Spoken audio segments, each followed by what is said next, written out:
Hello friends, welcome back to our channel. പുതിയൊരു വീഡിയോയിലേക്ക് എല്ലാവർക്കും സ്വാഗതം. ഇന്നലെ എനിക്ക് വീഡിയോ പോസ്റ്റ് ചെയ്യാൻ പറ്റിയില്ല. ഞാൻ കമ്മ്യൂണിറ്റി ടാബിൽ ഇട്ടിട്ടുണ്ടായിരുന്നു ലേറ്റായിട്ട് വീഡിയോ വരുമെന്ന്. പക്ഷേ വീഡിയോ പോസ്റ്റ് ചെയ്യാൻ പറ്റിയില്ല കുറച്ച് പേഴ്സണൽ റീസൺസ് കൊണ്ട്. വീണ്ടും നമ്മൾ ഇന്നും ഇൻഷുറൻസ് ഗ്ലോസറിയാണ് സംസാരിക്കുന്നത്. ഇൻഷുറൻസ് ഗ്ലോസറിയുടെ ഓൾമോസ്റ്റ് പിയുടെ 1-2 ടേംസ് നമ്മൾ ഡിസ്കസ് ചെയ്തായിരുന്നു. ഇന്നും ഒരു നമുക്ക് പി മുതലുള്ള കുറച്ച് ടേംസ് കൊണ്ട് ഒന്ന് ഡിസ്കസ് ചെയ്യാം.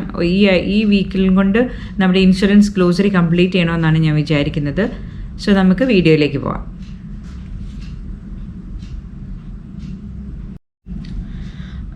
ഇന്ന് നമ്മൾ ഓൾമോസ്റ്റ് 7 ടേംസ് ഡിസ്കസ് ചെയ്യുന്നുണ്ട്.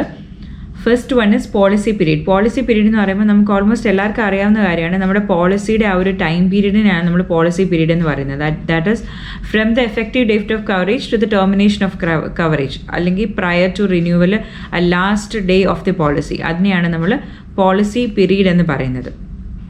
ഓക്കെ, ഇത് പിന്നെ റിന്യൂ ചെയ്യുമ്പോഴത്തേനും നെക്സ്റ്റ് പോളിസി ഇയർ വരാറുണ്ട്. ഇനി നമ്മൾ റിന്യൂ ചെയ്തില്ലെന്നുണ്ടെങ്കിൽ ആ എഫക്റ്റീവ് ഡേറ്റ് മുതൽ ടെർമിനേഷൻ ഓഫ് കവറേജ്, അതിനെയാണ് നമ്മൾ പോളിസി പീരീഡ് എന്ന് പറയുന്നത്. ഇനി next one is pre authorization. Pre authorization എന്ന് പറയുമ്പോൾ നമുക്ക് എല്ലാവർക്കും പെട്ടെന്ന് കേൾക്കുമ്പോൾ തന്നെ അറിയാം, ഓത്തറൈസേഷൻ അല്ലെങ്കിൽ അപ്രൂവൽ എടുക്കുന്നതിനെയാണ് നമ്മൾ പ്രീ ഓത്തറൈസേഷൻ എന്ന് പറയുന്നത്. ഇതിനകത്ത് പല ഇൻഷുറൻസ് കമ്പനീസിലും പല ടേംസിലാണ് ഇത് അറിയപ്പെടുന്നത്. പ്രീ ഓത്തറൈസേഷൻ എന്ന് പറയാറുണ്ട്, പ്രീ അപ്രൂവൽസ് എന്ന് പറയാറുണ്ട്, ചിലയിടത്ത് പ്ലെയിനായിട്ട് ഓത്തറൈസേഷൻ എന്ന് പറയാറുണ്ട്. ഇങ്ങനെ പല ടേംസിൽ ഇത് അറിയപ്പെടാറുണ്ട്. ബേസിക്കലി ഇതെല്ലാം സെയിം ആണ്. Prior approval or official permission taken before certain procedures which according to the terms of the policy required to be taken for the cover. Okay, ഇത് ഓരോ ഇൻഷുറൻസിനും ഇത് ഡിഫറെൻ്റ് ആയിരിക്കും. ചില ഇൻഷുറൻസ് നമ്മളും പ്രൊവൈഡറുമായിട്ടുള്ള, അതായത് പ്രൊവൈഡറും ഇൻഷുറൻസ് കമ്പനിയുമായിട്ടുള്ള ഇതിൽ അവരുടെ കുറച്ച് സെറ്റ്സ് ഓഫ് റൂൾസ് ഉണ്ട്. ചില ഇൻഷുറൻസിനാണെന്നുണ്ടെങ്കിൽ എല്ലാ മൈനർ ആയിട്ടുള്ള ടെസ്റ്റോ അല്ലെങ്കിൽ കൺസൾട്ടേഷനോ മുതൽ എല്ലാ IP സർവീസസിനും എല്ലാത്തിനും പ്രീ അപ്രൂവൽ എടുത്താൽ മാത്രമേ ചെയ്യാൻ പറ്റത്തുള്ളൂ. പക്ഷെ ചിലതിനാണെന്നുണ്ടെങ്കിൽ സർട്ടൻ ഡയഗ്നോസ്റ്റിക് ഇവാലുവേഷൻസ് അല്ലെങ്കിൽ സർട്ടൻ മെഡിക്കേഷൻസ് അല്ലെങ്കിൽ സർട്ടൻ പ്രൊസീജിയേഴ്സിന് മാത്രം അപ്രൂവൽസ് എടുത്താൽ മതിയായിരിക്കും. ചില ഇൻഷുറൻസ് കമ്പനീസിനാണെന്നുണ്ടെങ്കിൽ IPക്ക് മാത്രം അപ്രൂവൽ മതിയായിരിക്കും. അതുപോലെ ചിലതിനാണെങ്കിൽ അവർ ഒരു കട്ട് ഓഫ് ലിമിറ്റ് വെച്ചിട്ടുണ്ട്. അബവ് 500 AD അല്ലെങ്കിൽ അബവ് 200 AD അല്ലെങ്കിൽ അബവ് 1000 AD ആണെങ്കിൽ OPക്ക് അപ്രൂവൽ വേണം. അതേസമയം IPക്ക് ഓൾമോസ്റ്റ് എല്ലാ ഇൻഷുറൻസിലും IPയുടെ എല്ലാ സർവീസസിനും നമ്മൾ അതിന് മുന്നേ തന്നെ ഓൾമോസ്റ്റ് എല്ലാ സർവീസസിനും നമ്മൾ അപ്രൂവൽ എടുക്കാറുണ്ട്. സോ ഇത് വേരി ചെയ്തുകൊണ്ടിരിക്കും ഓരോ ഇൻഷുറൻസിൻ്റെ ബേസിസിൽ.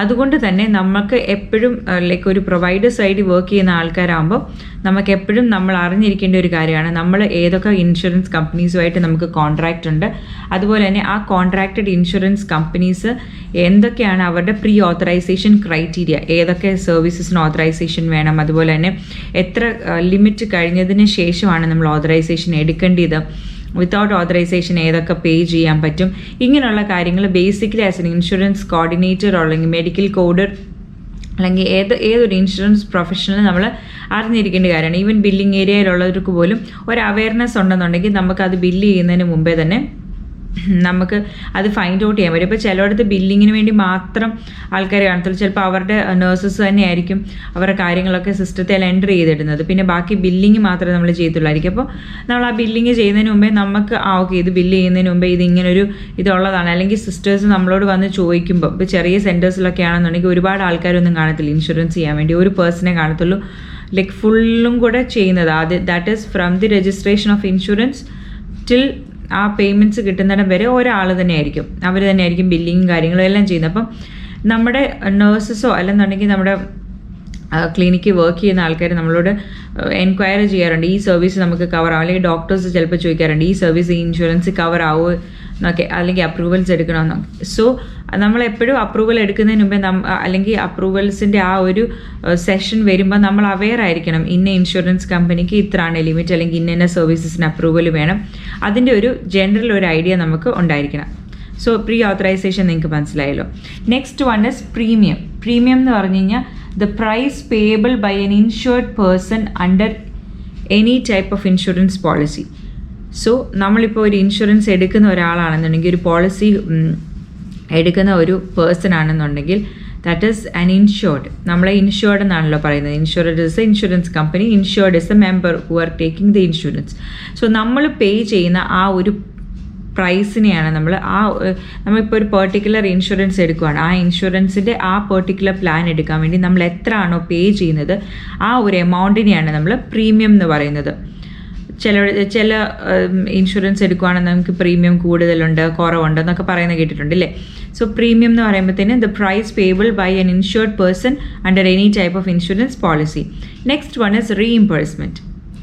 ഇൻഷുറൻസ് മെയിനായിട്ടുള്ള കുറേ ടേംസ് ആണ്. Direct billing, reimbursement, reconciliation, resubmission, ഇങ്ങനത്തെ കാര്യങ്ങളൊക്കെ. റീഇംബേഴ്സ്മെൻറ്റ് എന്ന് പറയുമ്പോഴത്തേനും compensation paid for covered benefits availed at a non network provider.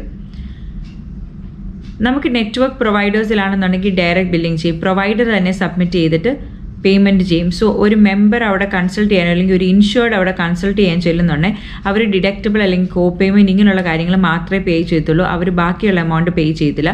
ബാക്കി അവർക്ക് വരുന്ന മെഡിക്കൽ എക്സ്പെൻസസ് പേ ചെയ്യുന്നത് നമ്മുടെ പ്രൊവൈഡർ ഡയറക്റ്റ് ആയിട്ട് അത് ഇൻഷുറൻസ് കമ്പനിയിൽ സബ്മിറ്റ് ചെയ്ത് അവർ അതിൻ്റെ പേയ്മെൻറ്റ് എടുക്കുമായിരിക്കും. സോ ആ ഒരു പ്രോസസ്സാണ് നമ്മൾ ഡയറക്റ്റ് ബില്ലിംഗ് എന്ന് പറയുന്നത്. അതേസമയം റീഇംബേഴ്സ്മെൻറ്റ് എന്ന് പറയുമ്പം നോൺ നെറ്റ്വർക്ക് പ്രൊവൈഡേഴ്സ് എന്ന് പറയുമ്പോൾ നമ്മൾ മുന്നത്തെ വീഡിയോസിനകത്ത് കണ്ടായിരുന്നു. നോൺ നെറ്റ്വർക്ക് പ്രൊവൈഡർ എന്ന് പറയുമ്പോൾ ഇൻഷുറൻസ് കമ്പനിയുമായിട്ട് കോൺട്രാക്റ്റിൽ അല്ലാത്ത പ്രൊവൈഡറിനെയാണ് നമ്മൾ നോൺ നെറ്റ്വർക്ക് പ്രൊവൈഡർ എന്ന് പറയുന്നത്.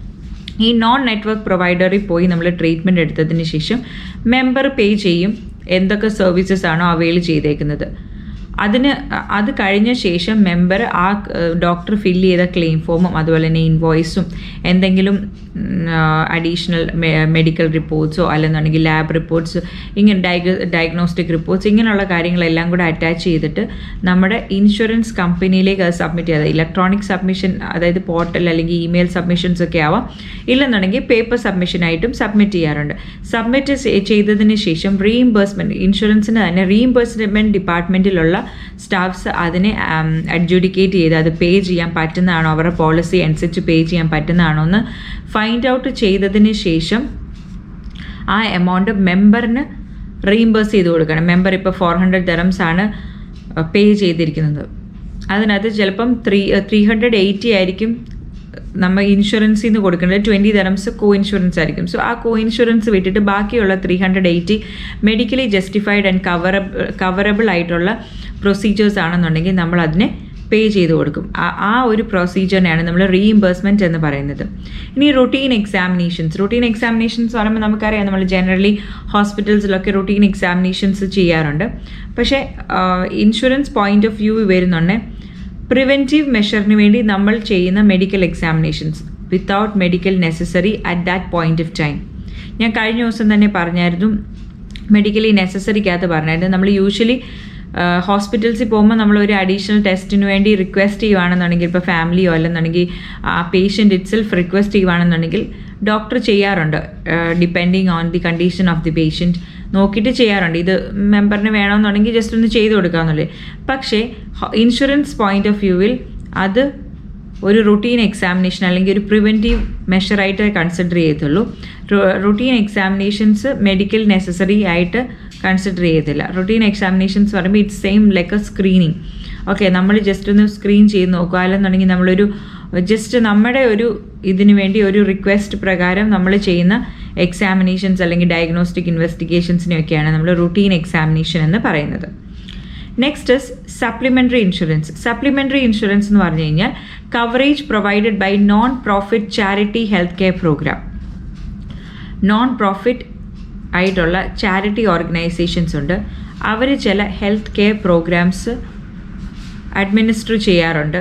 അവരുടെ അവിടെ ജോലി ചെയ്യുന്ന സ്റ്റാഫ്സിനോ അല്ലെന്നുണ്ടെങ്കിൽ അവരുടെ ഏതെങ്കിലും ആ ഒരു ഓർഗനൈസേഷനുമായിട്ട് റിലേറ്റ് ചെയ്തിരിക്കുന്ന കുറച്ച് മെമ്പേഴ്സിനോ ഒക്കെ അവർ കവറേജ് കൊടുക്കാറുണ്ട്. ആ ഒരു പെർട്ടിക്കുലർ ഇൻഷുറൻസിനെയാണ് നമ്മൾ സപ്ലിമെൻ്ററി ഇൻഷുറൻസ് എന്ന് പറയുന്നത്. ഇനി the last one for today's session is third party administrator അല്ലെങ്കിൽ അഡ്മിനിസ്ട്രേഷൻ, TPA. ഞാൻ നമ്മുടെ ഇൻഷുറൻസ് ഗ്ലോസറി തുടങ്ങുന്നതിന് മുന്നേ തന്നെ ഒരു സെഷൻ വീഡിയോ ചെയ്തായിരുന്നു, what is the difference between insurance company and TPA. അതിൽ നിന്ന് തന്നെ നിങ്ങൾക്ക് മനസ്സിലായി കാണും വാട്ട് ഈസ് TPA എന്ന് പറയുമ്പോഴത്തേനും the company which is working as an intermediary source between the insured and the insurer. Insurance കമ്പനിക്കും ഇൻഷുററിനും ഇടയിൽ വർക്ക് ചെയ്യുന്ന ഒരു ഇൻ്റർമീഡിയറ്ററി ആയിട്ടുള്ള ഒരു സെഷൻ അല്ലെങ്കിൽ ഒരു കമ്പനിയാണ് നമ്മൾ തേർഡ് പാർട്ടി അഡ്മിനിസ്ട്രേഷൻ അല്ലെങ്കിൽ തേർഡ് പാർട്ടി അഡ്മിനിസ്ട്രേറ്റർ എന്ന് പറയുന്നത്. ഓക്കെ, ഇനി അഡ്മിനിസ്ട്രേഷൻ അത് ആ വർക്ക് പ്രോസസ്സിനെ അഡ്മിനിസ്ട്രേഷൻ എന്നും ആ കമ്പനിയെ നമ്മൾ അഡ്മിനിസ്ട്രേറ്റർ എന്നും പറയാറുണ്ട്. It refers to the system where the processing of claims is outsourced to another company. The risk of loss remains with the insurer of the employer. For example, TPA X Insurance Company A. Member directly insurance എടുത്തേക്കുന്നത് എയിൽ നിന്നാണ്. പക്ഷേ അവരുടെ എല്ലാ ക്ലെയിംസും approvals കൊടുക്കുന്നതും അതുപോലെ തന്നെ അവരുടെ ക്ലെയിം പ്രോസസ്സ് ചെയ്യുന്നതും അവരുടെ പേയ്മെൻറ്റിൻ്റെ കാര്യങ്ങളൊക്കെ റിലീസ് ചെയ്യുന്നതും എല്ലാം നമ്മുടെ TPA തന്നെയായിരിക്കും. TPA X തന്നെയാണ് റിലീസ് ചെയ്യുന്നത്. പക്ഷേ നമ്മുടെ ഇൻഷുറൻസ് കമ്പനി A ആയിരിക്കും കംപ്ലീറ്റ് ലോസ് അല്ലെന്നുണ്ടെങ്കിൽ കംപ്ലീറ്റ് എക്സ്പെൻസിന് അവരുടേതായിരിക്കും, അവരുടെ റെസ്പോൺസിബിലിറ്റിയിലുള്ളതാണ് ആ കംപ്ലീറ്റ് മെഡിക്കൽ എക്സ്പെൻസ് അല്ലെങ്കിൽ ആ റിസ്ക് ഓഫ് ലോസ് എല്ലാം ആ ഇൻഷുറൻസ് കമ്പനിയെ ബേസ് ചെയ്തായിരിക്കും. സോ ഇപ്പം നമ്മുടെ TPA X 500 dirhams നമ്മളുടെ മെഡിക്കൽ എക്സ്പെൻസിന് വേണ്ടി പേ ചെയ്തിട്ടുണ്ടെങ്കിൽ insurance company is responsible to pay that to the TPA.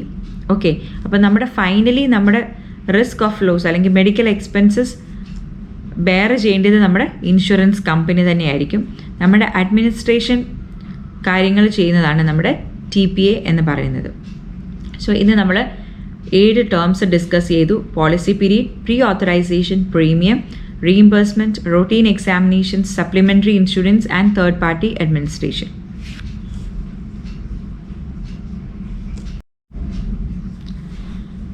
So നിങ്ങൾക്ക് മനസ്സിലായല്ലോ എന്തൊക്കെയാണ് നമ്മൾ ഇന്ന് ഡിസ്കസ് ചെയ്ത ടേംസ് എന്നുള്ളത്. ഇത് വളരെ ഈസി ആയിട്ടുള്ള ടേംസ് ആണ് നമ്മൾ ഇന്ന് ഡിസ്കസ് ചെയ്തത്. അതിനകത്ത് കുറച്ച് നമുക്ക് പരിചയമില്ലാത്ത ടേംസ് ആണ് റീഇംബേഴ്സ്മെൻറ്റ്, അതുപോലെ തന്നെ പിന്നെ supplementary insurance, third party administration, ഇങ്ങനെയുള്ള കാര്യങ്ങളൊക്കെയാണ് നമ്മൾ കുറച്ച് ഡിഫറെൻ്റ് ആയിട്ടുള്ള ടേംസ് ഡിസ്കസ് ചെയ്തത്. ഇത് നിങ്ങൾക്ക് എല്ലാവർക്കും ഒരു ബെനിഫിറ്റ് ആവുമെന്ന് ഞാൻ വിചാരിക്കുന്നു. സോ വീഡിയോ കണ്ട് നിങ്ങൾക്ക് ഇഷ്ടമായെങ്കിൽ ലൈക്ക് ചെയ്യുക, ഷെയർ ചെയ്യുക, അതുപോലെ തന്നെ ചാനൽ സബ്സ്ക്രൈബ് ചെയ്യാത്ത ആരെങ്കിലും ഈ വീഡിയോ കാണുന്നുണ്ടെങ്കിൽ ചാനലൊന്ന് സബ്സ്ക്രൈബ് ചെയ്യുക.